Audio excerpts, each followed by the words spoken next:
Good afternoon. Therien, the woodchopper in Walden, is rugged, content, and in Thoreau's words, a cousin to the pine and rock. Therien has never lacked admirers among readers, yet the academic literature on him is slight. Much of it is decades old, and I believe it often misreads Thoreau's portrait of Therien. Earlier accounts have tended to see Thoreau looking down on Therien, the cultivated transcendentalist amused by a healthy but spiritually dormant primitive. I want to suggest something different. A close reading of the text suggests a more philosophical appreciation of Therrien's organic vigor. Therien has what Thoreau calls simple Homeric health. Thoreau doesn't tell us what simple Homeric health is, but he shows us through his portrait of Therien, the qualities this health entails. Therien is simple, natural, vital, moral, animal, practical, seasonal, humble, and mobile. These are all terms that Thoreau, across his collected works, uses as synonyms for healthy. Therien does not manifest every Thoreauvian virtue. He is more complacent and less curious about the world than any protege of Emerson could be. As Thoreau frames it, the intellectual and spiritual man in Therien are slumbering as in an infant. Yet this unrealized potential does not prevent Thoreau from seeing Therien as an embodiment of health. It simply defines the kind of health he has. In this way, Therien offers an illuminating example of Thoreau's thinking about health. He invites us to think of different healths for different people. In fleshing out this picture of health, I'm going to stick closely to the text of Walden, but in a few places I'll relate this picture to some previous scholarship about Thoreauvian health. Along the way, my readings build on remarks in some of Thoreau's other works. Nature is but another name for health, he writes in Huckleberries. All of nature is doing her best each moment to make us well. She exists for no other end, he reflects in his journal. Do not resist her. Thoreau's prescription is not to take nature and bring it into our daily lives, but to take our daily lives and bring them into nature. As he puts it, unless our feet at least stand in the midst of nature, all our faces will be pale and livid. Therrien's feet stand there, in the midst of nature. He can do no other. He moves through the woods as one of nature's creatures, which all men are, but not many accept. Chickadees recognize his presence as natural and alight on his arm like it's a tree branch. He lives and works closely with the land. He can get everything he needs to sustain his lifestyle from nature. He hunts meat in the woods, eats on a log outside, and in the winter builds a fire there for warmth.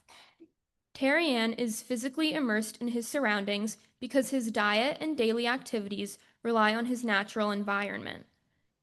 Thoreau here affirms the connection between environmental and individual wellness, as recently emphasized in the scholarship of Michael Branch and Jessica Pierce. Therien's symbiosis of diet and environment epitomizes Thoreau's view that food is healthy when one bonds with the environment it comes from. Thus, a huckleberry never reaches Boston. In Boston, it does not have the nutritional value of a huckleberry because the connection to the local fields is part of its nutritional value. Therien's diet is healthy because it's nutritious, but also experiential and proximate to the land. But health is more than just physical. So what about Therien's mind and heart? Are they also healthy? Thoreau seems to criticize him here. He says, I never could get him to take the spiritual view of things. The highest that he appeared to conceive of was a simple expediency, such as you might expect an animal to appreciate. Therien doesn't take a transcendental view of things, but pragmatism suits him and his ecosystem. Thoreau says Therien gives the best answers in philosophical discussions because they're about the practical importance of a matter. Practicality is crucial to Thoreau at Walden as he seeks to cut out the excess and distractions of Concord and return to nature, where every organism has a specific function as part of a flourishing whole. Therefore, Therien's failure to appreciate Thoreau's abstractions can also indicate how wholly he lives in nature in a way that Thoreau reveres. When Thoreau asks him if he's thought of any new ideas over the summer, Therien responds, Good Lord, a man that has to work as I do, if he does not forget the ideas he has had, he will do well. Maybe the man you hoe with is inclined to race, then, by gory, your mind must be there, you think of weeds. Wherever Therien is, his mind is there. He's not just physically, but also psychologically immersed in his world, which also supports his mental and emotional wellness. So I don't see Thoreau as condescending to Therien. Thoreau calls him a simply and naturally humble man who thoroughly believed in honesty and the like virtues. Thoreau writes, "He interested me because he was so quiet and solitary and so happy withal, a well of good humor and contentment which overflowed at his eyes. Therien lives alone, chops wood all day, and seems to have found the recipe for fulfillment. He wants for little, never gets tired, and is so full of contentment for his portion that it overflows from his face. He sometimes tumbles down and rolls on the ground with laughter.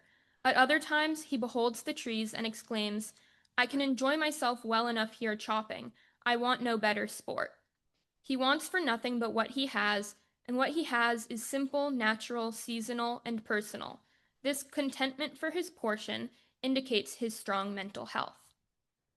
When Therien spends half an hour deliberating about where he might safely store a woodchuck caught by his dog, Thoreau senses that he enjoys the mental exercise, just like everything else he reports Therien doing. He says Therien loves to dwell long upon these themes. He isn't concerned about efficiency. Dwelling on this doesn't mean wasting time for him, because he's perfectly satisfied to take life at his own pace and enjoy each moment as it comes. His daily life is unhurried, unrestricted, and unbothered by anxiety and stress, which negatively impact both physical and mental health. He walks to work without anxiety or haste. As Thoreau says, he wasn't going to hurt himself. He didn't care if he only earned his board. Unlike so many others in Concord, he doesn't sacrifice his physical health and hurt himself for the sake of his work. He isn't striving for another life or hustling to get there. He is content where he is in both space and time. He is on the journey of the man who has already arrived. Therien lives less self-consciously than Thoreau, but no less deliberately. And yet, Thoreau says, "The intellectual and what is called spiritual man in Therien were slumbering as in an infant. Therien has a simple Homeric health, and health for Thoreau encompasses the intellectual and spiritual. So does that make this intellectual and spiritual dormancy healthy? Not for everyone. For Thoreau to reject his own intellectual development would be a corruption of his nature. But Therien's nature is otherwise. It's his nature to live as cousin to the pine and rock. Spiritual dormancy, when part of Homeric health, can be healthy for him, but only because he is already a Homeric man. By living a life suited to who he is, I'd like to suggest he embodies Thoreau's larger idea of health. Health means Therien being completely Therien, not Therien becoming Thoreau. All this points to the fact that Thoreau does not write about health as a singular absolute value. As noted by Antonio Casado de Roca, if we treat health as a single abstract value, we are tempted to assume we already know what it must mean for everyone. But if different people value different conceptions of health differently, then health becomes personal without becoming arbitrary. The resulting outlook is less progressive for someone like Therien than for Thoreau. Therien is bemused when a reformer asks him whether he wants the world to change. He chuckles at the very question. "No," he responds simply, "I like it well enough." We might wonder how the Thoreau who gave us civil disobedience can accept this quietism. Yet he does not dismiss Therien's outlook. He actually respects the contrarian stance. Perhaps this is one reason why Thoreau says speaking with him would have suggested many things to a philosopher. Therien's wisdom isn't the kind that displays itself in books and lectures, but it's a wisdom that the books and lectures of the Concord transcendentalists valorized. Therien doesn't need to read Homer because he lives it. He lives the wisdom of authenticity. He is genuine and unperformative.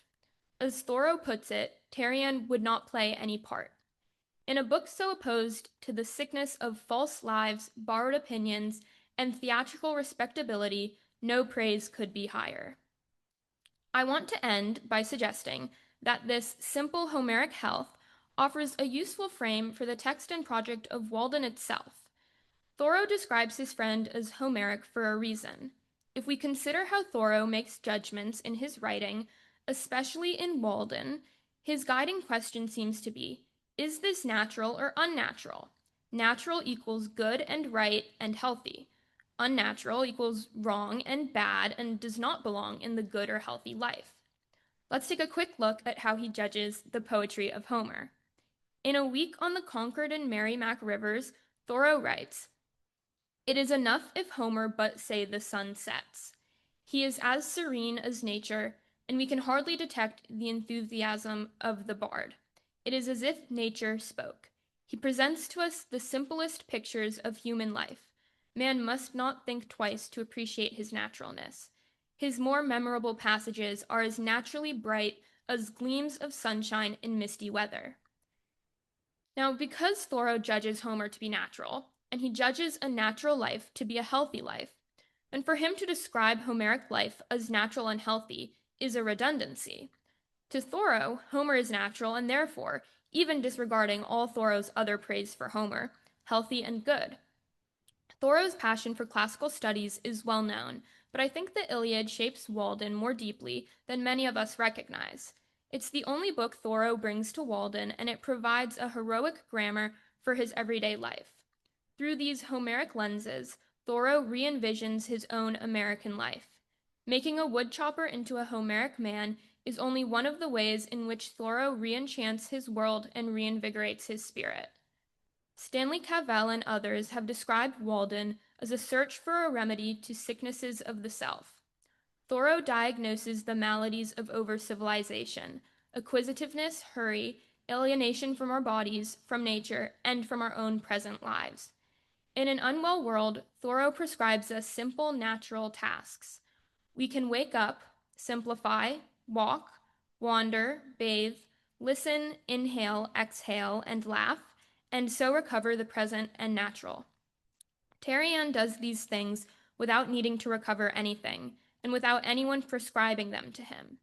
He does them with the ease of a falling leaf, or a blooming flower, or flooding pond, or melting flake of snow.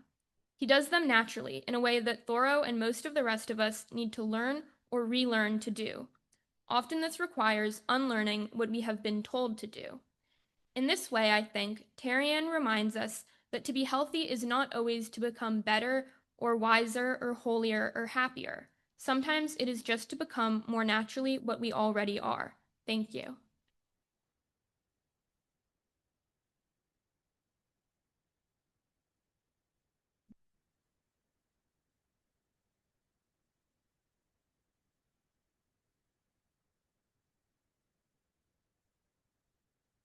Tough acts to follow. Wow, those are great.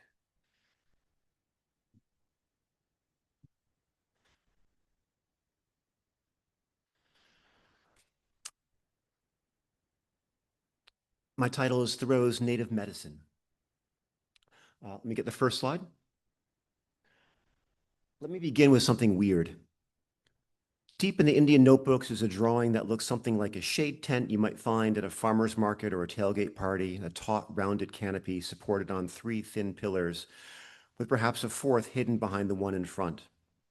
There are a lot of drawings in the Indian notebooks, well over 100, but nothing quite like this one.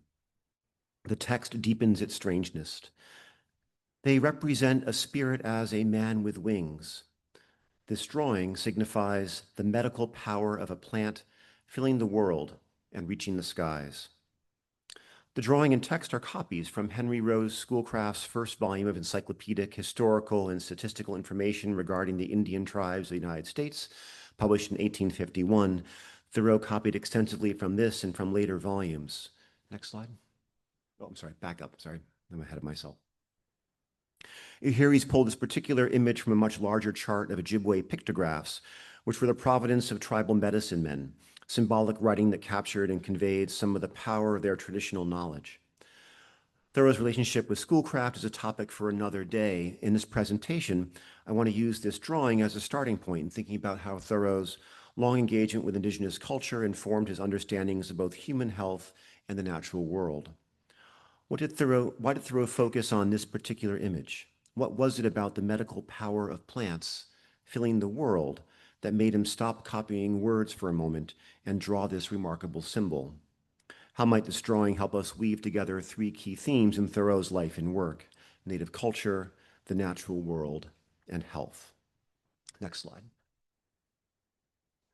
Thoreau is not the only one in the 19th century America to be interested in native medicine. In a world where trained doctors relied on opium and mercury as the anchors of their pharmacy, many preferred to trust more traditional herbal remedies. And by the 18th century, European, African, and Native American knowledge about the healing power of local plants had merged into a sophisticated and highly variable materia medica, with folk healers, doctors, and botanists trading and gathering information about the properties of different flowers, herbs, and trees and roots. By Thoreau's time, however, the medical establishment had largely shunned traditional herbal medicine, working instead to systematize, isolate, and test the various elements of plants that seemed to impact human health. The work was slow, and into the gap came innumerable patent medicines, tinctures, and compounds whose aggressive marketing was inversely related to their efficaciousness.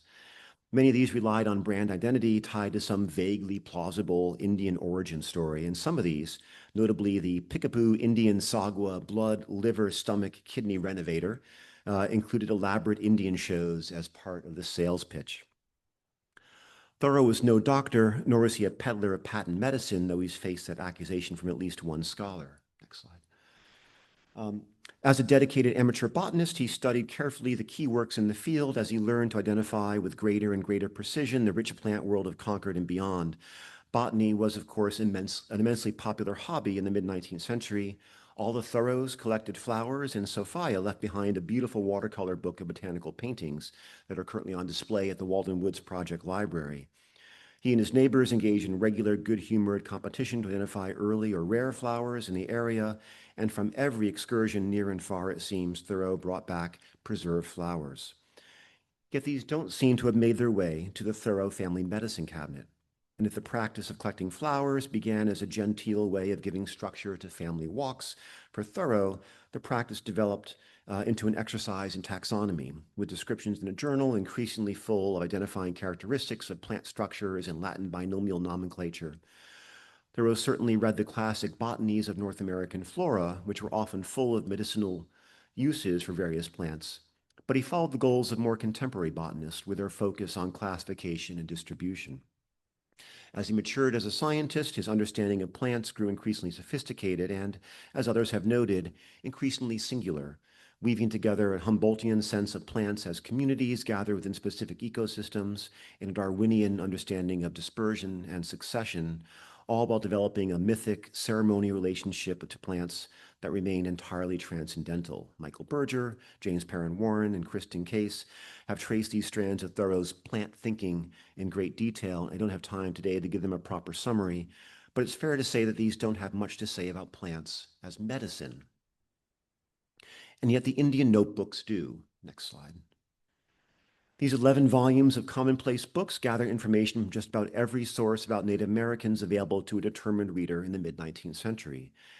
Many of them include information about how Native peoples use plants as food, as part of their material culture, and as medicine.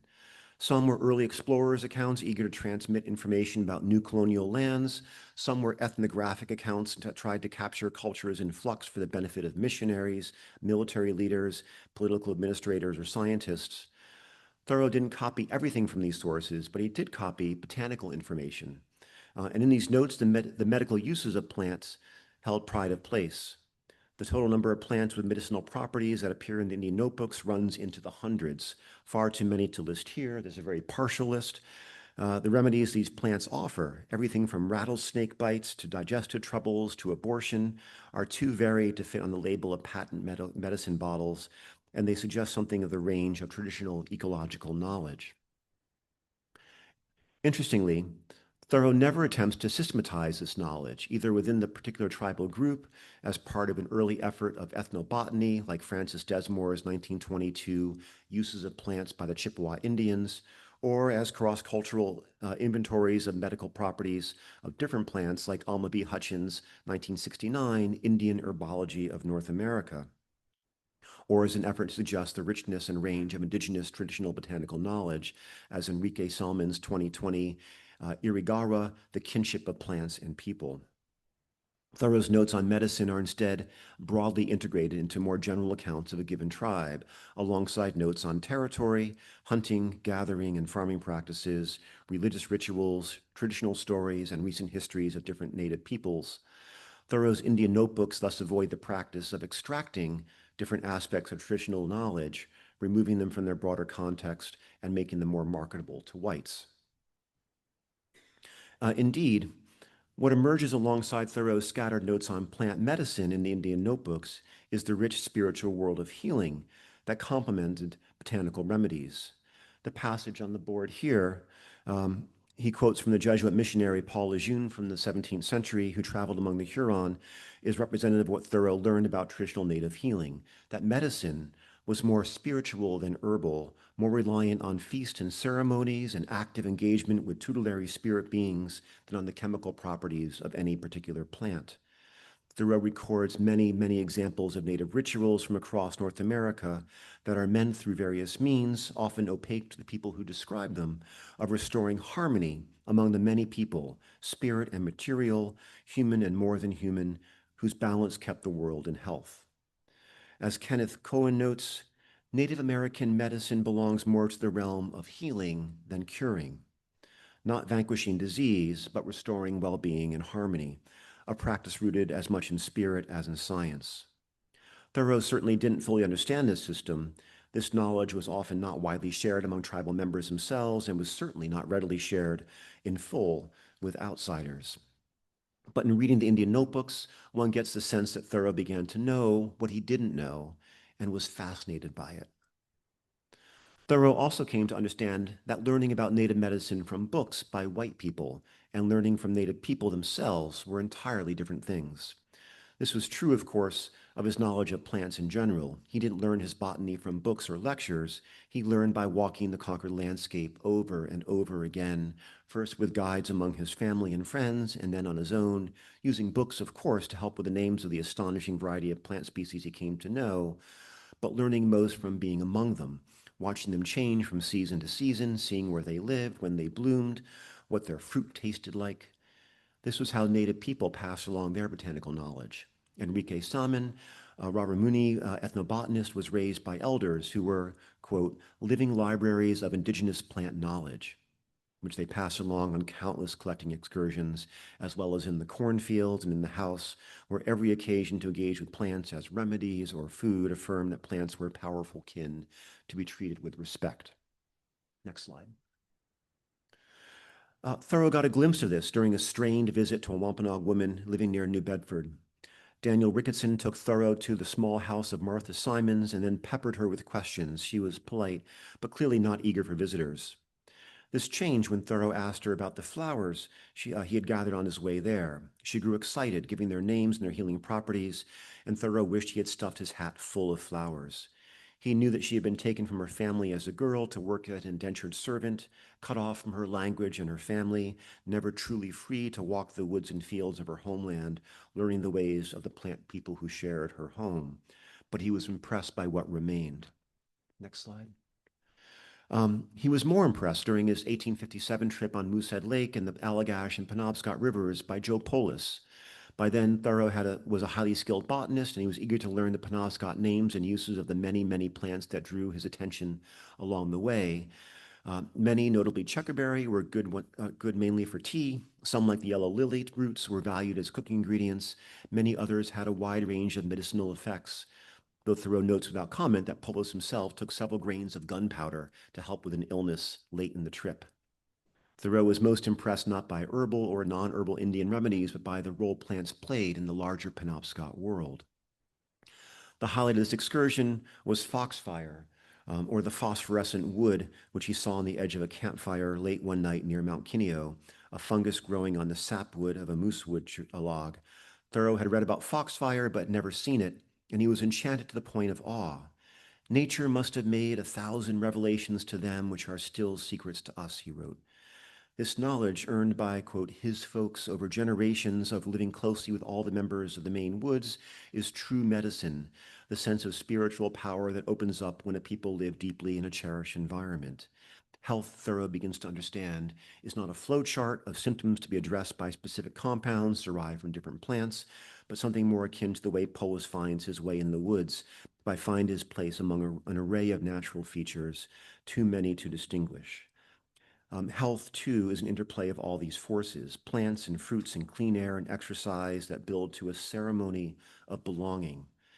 This, I suggest, is what Thoreau learned from traveling through the Maine woods with a Penobscot teacher deeply versed in the tribe's traditional knowledge. Thoreau may not have gotten everything right. One key lesson that both Polis and Joe Addian tried to teach, that Penobscot medicine includes tending to the health of the Penobscot human community as well, which in the 1850s meant navigating a treacherous colonial context. This was a lesson Thoreau largely missed, but Polis's broader lesson stuck. Next slide. John Green's recent Everything is Tuberculosis is a wonderful book. So I'll start there. It's not a totally random segue. Everyone should read it. I'm going to pick a small bone with him. Not only because only because I think he doesn't get Thoreau quite right, and not because he turned down invitation to come speak at the annual gathering. Next slide. There should be there we go. So he pulls this quote from Thoreau. It's part of a grim litany of the toll the disease took in 19th century America, and more particularly an example of the aura of fashionable allure that in some circles became associated with tuberculosis. Green quotes, "Disease and decay are sometimes beautiful, often beautiful," in a journal entry from 1852, like the pearly tear of a shellfish or the hectic glow of consumption. Thoreau certainly wrote this, and by then he may have realized that he had the disease himself. He had a few years before watched it claim his sister Helen, and if this was an effort to rationalize, even romanticize a brutal disease that brought very real grief, it was hardly a cheap simile. And yet the context of the larger journal entry offers a quite different view of health than a simple, understandable effort to poeticize a deadly disease. The journal was written on June 11th, and on this early summer day, Thoreau's gone on one of his ecstatic walks along the railroad to Fairhaven Cliff and Walden Pond, marveling at the bounty, the fecundity, the health of nature. Next slide. Yep, and I'm wrapping up here. He says, "As I climbed the cliffs, I perceived an exquisite perfume which I could not trace to its source. Ah, these fugacious universal fragrances of the meadows and woods."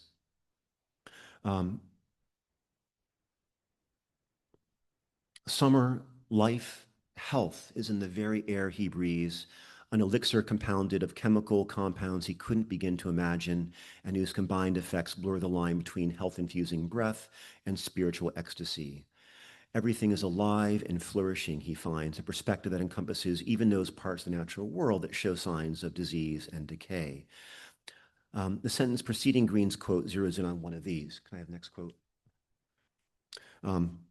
"Those spotted maple leaves, what means their bright colors, yellow with a greenish center and a crimson border on the green leaves, as the great chemist had dropped some strong acid by chance from a phial designed for autumnal use. Disease and decay are, after all, part of this great flourishing world. Indeed, they're necessary to it." This is my last paragraph. This, I suggest, is the insight that closes the essay Huckleberries and his unfinished wild fruits project, among the very last things Thoreau wrote when he knew tuberculosis had him in its fatal grip. Next slide.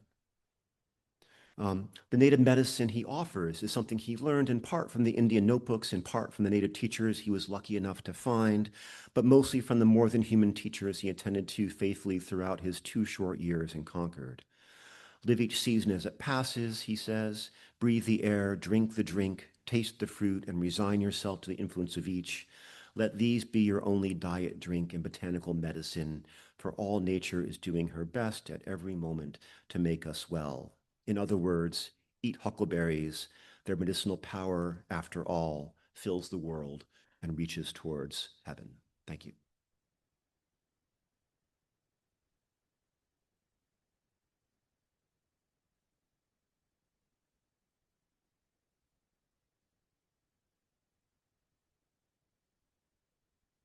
All right, you have one more to go. We can do this. My first encounter with death occurred when I was almost 7 years old. It was during the summer, early one Saturday afternoon at the home of my great-grandparents in Memphis, Tennessee. I was watching Wild World Wrestling with my papa while Mama was in the kitchen preparing our dinner. Per our routine, I was standing behind Papa's recliner, combing his thick gray hair with a fine tortoiseshell comb bearing his initials, JCB.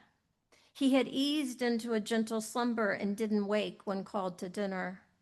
Frustrated, Mama came into the living room waving a dishcloth and calling out, "James?" He didn't stir. A frantic swell of emotions crossed her face as she strained to tell me to run down the street and fetch Dr. Sullivan. Papa's heart had stopped. When I began writing poetry a few years later, my feelings around this event rose up in tangled, aching knots. It was not necessarily sadness I felt, but confusion and yearning. So I collected words, crafted them into shapes and sounds, and put them on paper. I was 13 when the police came to our door in the middle of the night to say my mother had died. I don't recall my immediate reaction, but I distinctly remember sitting on my bed moments later, curled around a spiral notebook, writing and weeping, a creative cycle that sustained me on and off for days as I sought to connect with my mother through her favorite medium, poetry. Mourning rituals such as these are by no means unusual. The desire to reckon with grief through writing is ancient, primal in its utterance to create and to memorialize the dead. In recent decades, neuroscientists have shown that creativity during the grieving process can improve immune function as well as mood and well-being. In contrast, the strain of repressing or avoiding grief raises blood pressure and can possibly lead to health complications, grief disorders, and disease, wherein the grieving subject finds it impossible to recover from the death of a loved one. In this presentation, I turn to Thoreau's first book, A Week on the Concord and Merrimack Rivers, to explore how he employed the act of writing with his burgeoning sense of Hindu sacred texts years after his brother's death to move beyond the static subsistence of grief to the perpetual state of grieving, where loss wanders across ever-changing histories and landscapes, always familiar but never the same. An elegy for his late brother John, A Week, which many considered a failure when it was printed in 1849, cast his brother's singular death as a metaphor for a kaleidoscope of losses throughout history and nature. The book, now regarded as an intertextual, disheveled masterpiece, is a lesson in resilience that includes more than 40 quotes from 6 Indian texts. Although these passages have been identified, the full extent of Thoreau's Hindu borrowings has not been interpreted in detail in relation to the grief and recovery process that encapsulates the book. This is a brief attempt to begin this conversation. It's just like putting your toe in the water. While most scholars, such as Richard Davis, who has done fine work in this area, read Thoreau's passion for Indian antiquity as a dialectical, philosophical undertaking, I see this dialogue as something more holistic, a yogic expression of Thoreauvian wellness. John Thoreau died on January 11, 1842, at the age of 27. When he cut his finger on a razor, it took only 8 days for tetanus to take his life. Thoreau did not write for 5 weeks, remaining secluded and despondent on his family's farm. On January 22nd, to the dismay of his family, he developed symptoms of lockjaw himself. As Emerson reports, his symptoms had eased by the 24th, but he continued to be denaturalized. 3 days later, Emerson's 5-year-old son, Waldo, died of scarlet fever. Unlike Thoreau, Emerson immediately turned outward, writing 10 letters within 2 days. Thoreau finally returned to his journal on February 19th to grimly recount his first meeting with Emerson since their losses. His next two journal entries are self-critical, searching, frustrated, and disconnected. He feels deaf to nature, estranged from his soul and body, stumbling along the uneven ground, quote, like unpracticed Siamese twins. They too should walk as one, end quote. This journal entry marks the beginning of Thoreau's return to the deeply unfathomable materiality of the world. Over the ensuing 7 years, he will find renewal through rigorous excursions into nature, history, mythology, and the wisdom traditions of the East. A week represents the flowing, energetic life world of these excursions. Fueled by the memory of a 2-week boating trip with his brother, the book is consolidated into a 7-day ode to rivers, streams, currents, muddy banks, brooks, and streams where animal and vegetable kingdoms attain their greatest perfection. It opens with a dedication to the Concord River, where Thoreau invokes its indigenous name, Musquetaquid. Did I say that correctly? Also the name the brothers give to their boat. Throughout, Thoreau interweaves this name with Grass Ground, Meadow River, and Concord River to signal histories and cultures that existed prior to the arrival of the white man, aligning his voyage with a place and time that endures within and beyond the confines of colonization.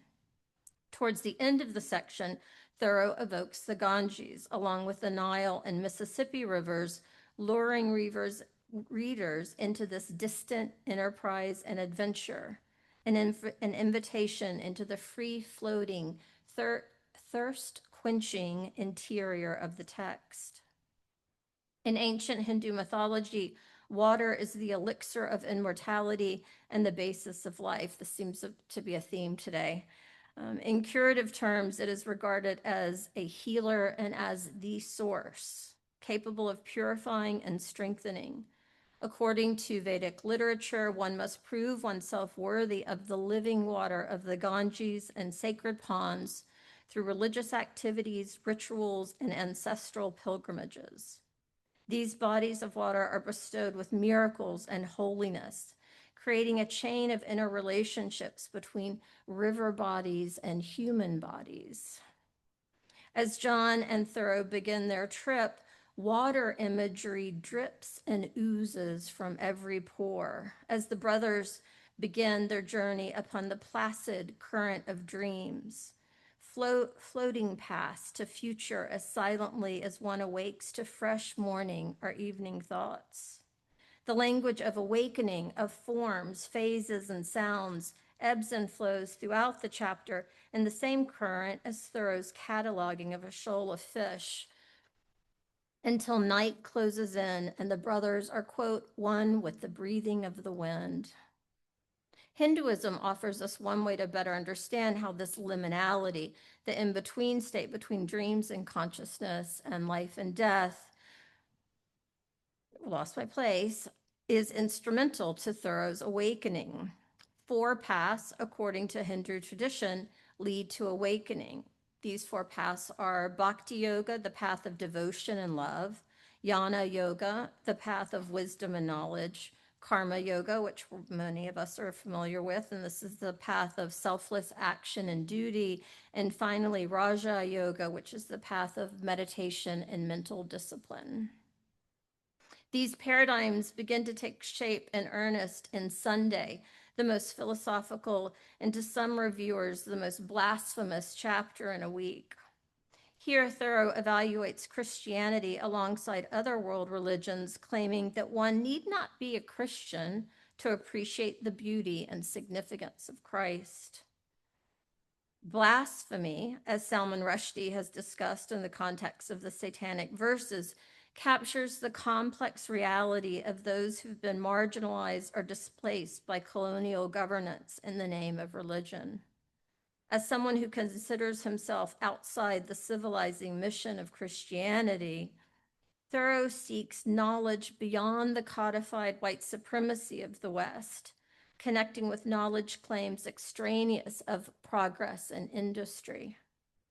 As Sunday progresses, his queries become bold and broad, questioning the values of books and Bibles which exist, and I love this quote, as parts of a system to supply want, real or imagined. Want, real or imagined. Quote, they do not in the least teach the divine view of nature. They teach the popular view. This divine view, however, is taught in the Bhagavad Gita, the most referenced Hindu text in a week. It is the vehicle driving the sacred contemplative mood in Monday and sets the tone for the remainder of Thoreau's journey. Testifying to its power, he asserts, I would say to readers of scriptures, if they wish for a good book to read the Bhagavad Gita. It deserves to be read by Yankees as a part of the sacred writing of a devout people.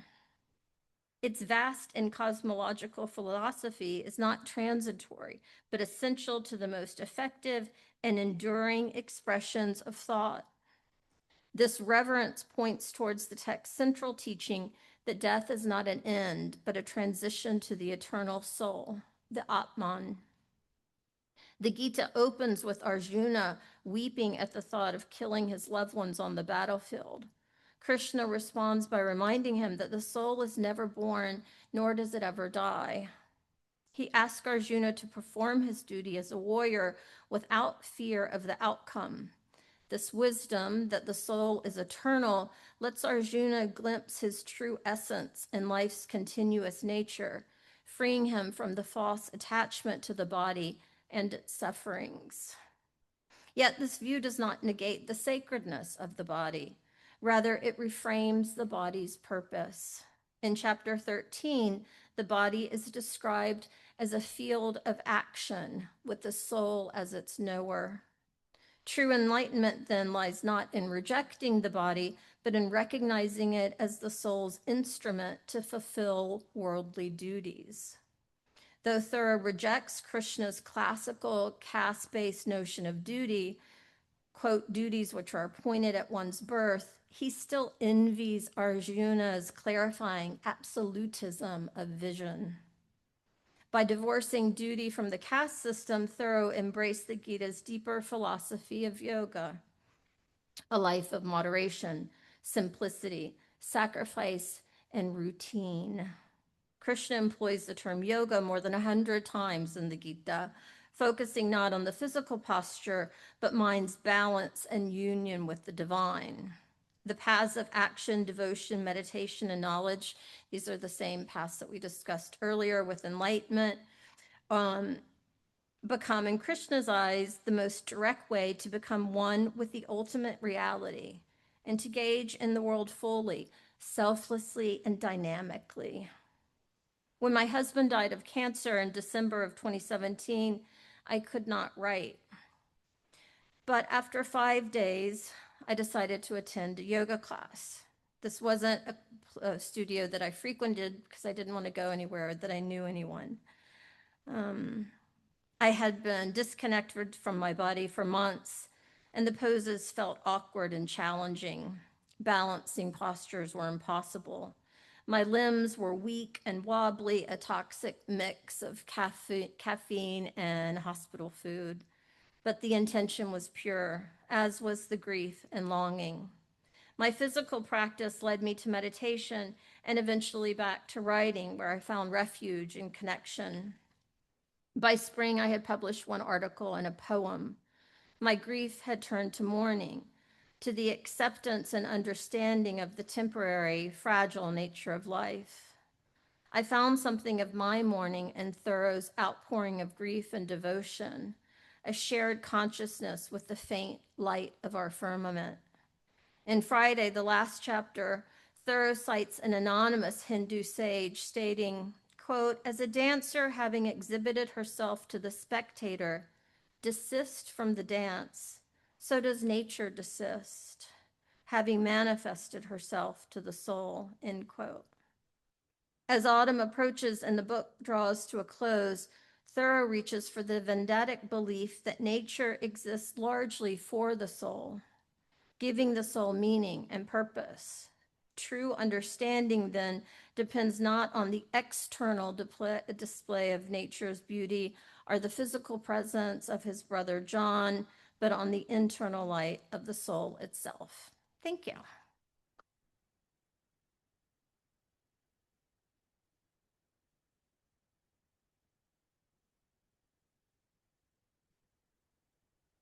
We've got a few minutes for questions. If I can get this out. Thank you, Dave.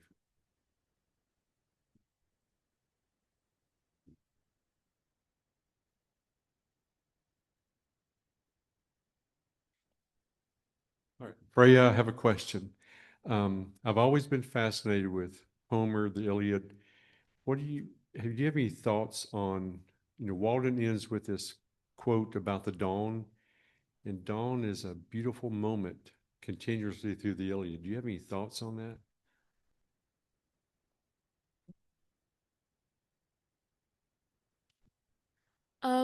I don't know about like that specific quote. I mean, yeah, I haven't really reflected on that one specifically, but I think also because he admires, because Thoreau admires Dawn so much, I think that's also part of why he's so interested in the ancient world and why he's so interested in the beginning of things and when things were more pure and like the dawn of the world.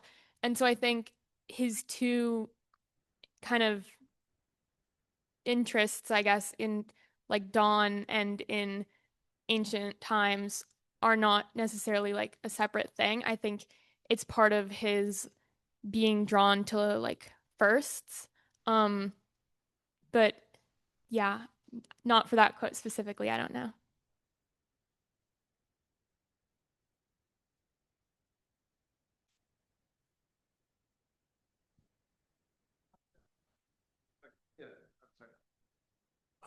The question about in relation to Eastern philosophy, do we know whether Thoreau came to Eastern philosophy through Emerson? Because in many of Emerson's works, he's trying to have a more expansive view of a canon and broadening beyond just the Western as you went up.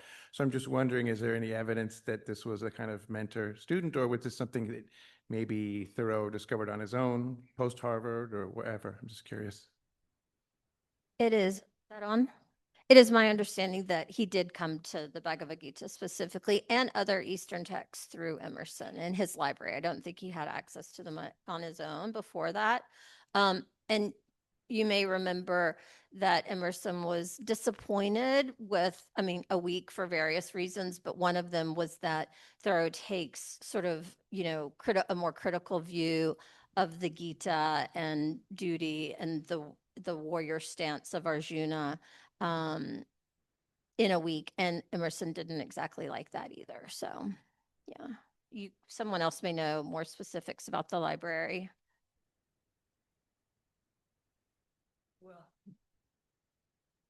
I think Thoreau actually had free reign in that library. So after whatever suggestion or mentorship Emerson provided, which of course was there, he went his own way with everything that he could put his hands on, and then other libraries after 1850 became available to him.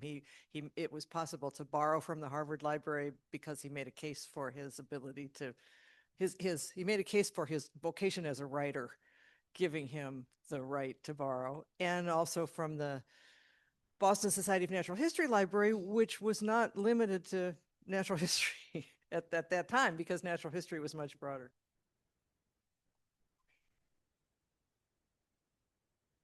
Paul, could you repeat who described higher laws as schizophrenic? Robert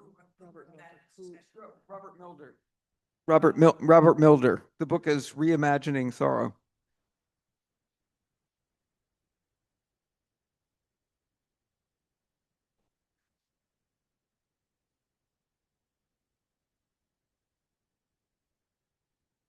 Charmion, you finish your talk with your return to physical yoga. But earlier in your talk, you speak about all the other yogas. It seems to me that in the United States and maybe in the West, there is an intense focus on physical yoga. And I've always wondered why we haven't focused more on the other yogas. Do you have any thoughts on that? Well, I'll put my Thoreau hat on. Yeah, because we're much more concerned with the superficial outward display of our practice rather than any sort of struggle or internal intention it would take to go through that. I mean, all of the paths that I cited, all of them take time and effort and, a sort of distractions from the outside world, which none of us are. No, I won't say on any of us, that many American people who practice yoga are more interested in yoga as exercise. And exercise is, of course, one of the paths. A physical practice is important. It's called asanas, but asanas are done as a moving meditation. So with the pranayama, with the life force, with the breathing. So stillness in practice is something that would be considered just the meditation. So yeah, I'm sure we all have a lot of ideas about why people aren't interested in doing seated long practices of yoga and silence versus let's go to a health club where there's really loud music and disco and wear small clothing and sweat and have fun.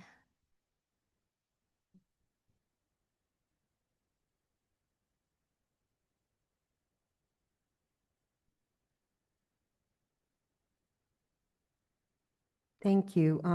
I was just having a quick question about if Henry ever, if there's any of the writing, John, where Henry maybe entertained using some of the herbal remedies that would have been in the area for his tuberculosis. I know you said there wasn't much, but is there like any little paragraph anywhere? Yeah, I really don't think there is. I'm not going to speak with complete authority on this question, but my sense is that he's skeptical of a lot of the remedies that are out there. He'll believe very firmly in going for long walks and for immersing himself in the natural world, and as a sense by many scholars that really kept him alive much longer than it might have otherwise. But the one advice he takes really is to go and travel to Minnesota, which for him is another kind of way of immersing yourself in nature and going on a journey and exploring outwards. I don't think he's taking any botanical medicines as medicine to heal a certain disease. And I don't know enough about the medical landscape in Concord or the Thoreau family medicine chest to get a sense of whether they're interested in herbs and homeopathy at all. But given Thoreau's general skepticism, as Brent and others have talked about today, towards these kinds of systematized knowledge, I think probably not. Time for one more. Henrik?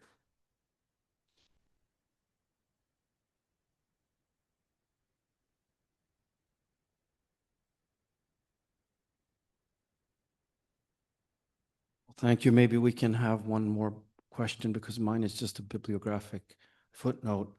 If I recall correctly, Emerson had in his possession the translation of the Bhagavad Gita, pardon me, the version by Sir Charles Wilkins of 1785. And so Thoreau could consult that. And then miraculously, several years later, he received the same translation as a gift from Thomas Chumley in the autumn of 1855. It was part of that wonderful chest of Oriental books that he was then given. So right after the Crimean War, he sent that to Thoreau. So yeah, just a footnote. I'll add to that footnote that one of the quotes from the Bhagavad Gita is actually not from the Bhagavad Gita. People claim it is, but it's actually from the foreword of that edition. Yeah, so he's kind of quoting a quote, but he doesn't give us any footnotes. So it's, all of these things have been hard to find, and scholars that are much more familiar with Hindu texts have been able to cite them, though. And I have that information if you're interested in which 6 Indian texts he cites.